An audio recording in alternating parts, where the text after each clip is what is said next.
الرحيم نحمده ونصلي ونسلم على رسوله الكريم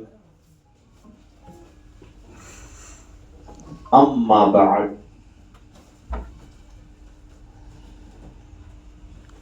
أعوذ بالله من الشيطان الرجيم بسم الله الرحمن الرحيم المال والبنون زینۃ الحیاۃ الدنیا صدق اللہ العظیم اللہم صلی علی سیدنا محمد وعلى آل سيدنا محمد وبارك وسلم. اللہ تعالیٰ نے دنیا میں ارزاق کو تقسیم فرمایا ہے. کچھ لوگوں کو اللہ نے مال دیا ہے اور کچھ لوگوں کو نہیں دیا ہے یا کم دیا ہے. ایسا نظام کیوں ہے؟ ایسا نظام اس لیے ہے کہ ہر ایک کے پاس اگر مال کثیر تعداد میں ہوگا تو مالدار کے یہاں کام کون کرے گا؟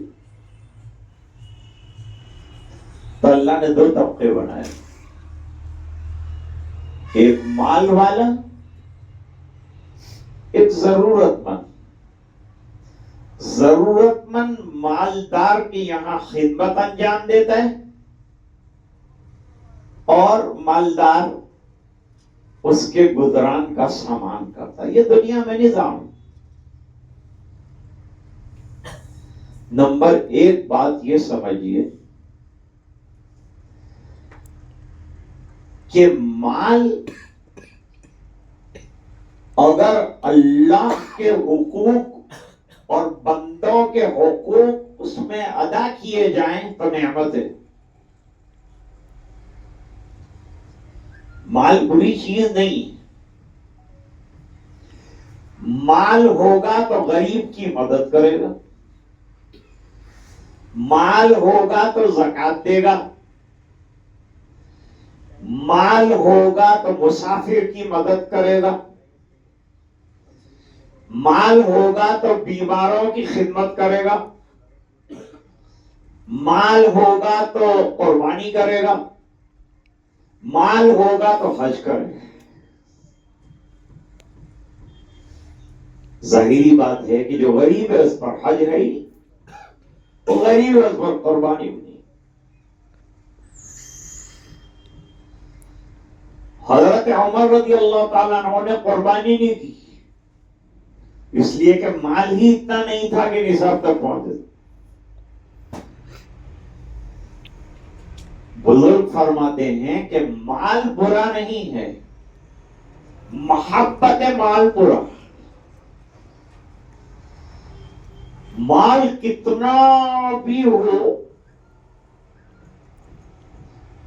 اگر اللہ اور بندوں کے حقوق کو ادا کر کے وہ مال رہتا ہے تو گھر میں بیٹھے بیٹھے آپ جنت کما سکتے ہیں. امت میں ایک طبقہ وہ رہا جو جہاد میں رہا، مجاہدے میں رہا. کچھ کمزور لوگ تھے جو مجاہدہ نہیں کر سکتے تھے، اللہ نے ان کو مال دے دیا. گھر میں بیٹھے بیٹھے خیرات کرو، صدقات کرو، کماؤ، اللہ کے راستے میں لگاؤ. نتیجہ یہ ہوگا کہ آپ کو چارپائی پر بیٹھے بیٹھے جنت دے گے اللہ. اور جو جہاد کرنے والا ہے وہ سیکریفائس اور قربانیوں کے ذریعے سے حاصل ہے. صحابہ کرام میں دو طبقے ملتے ہیں، انبیاء میں دو طبقے ملتے ہیں.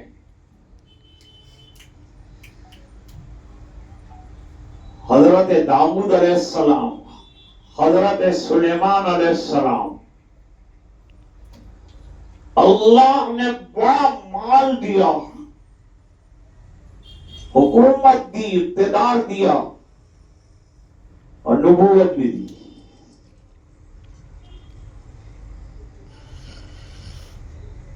حدیث میں ہے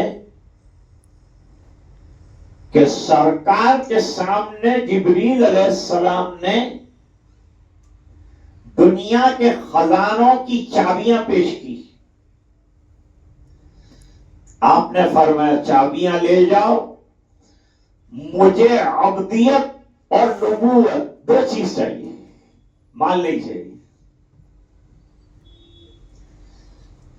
حضرت عثمان کو اللہ نے بہت مال دیا.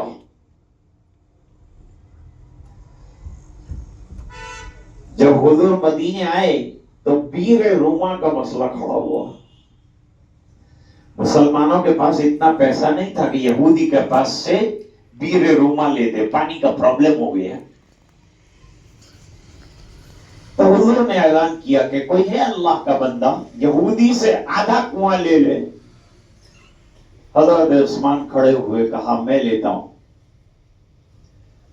مال چکایا، کنویں کے آدھے حقوق لے لیے اور پھر یہ فرمایا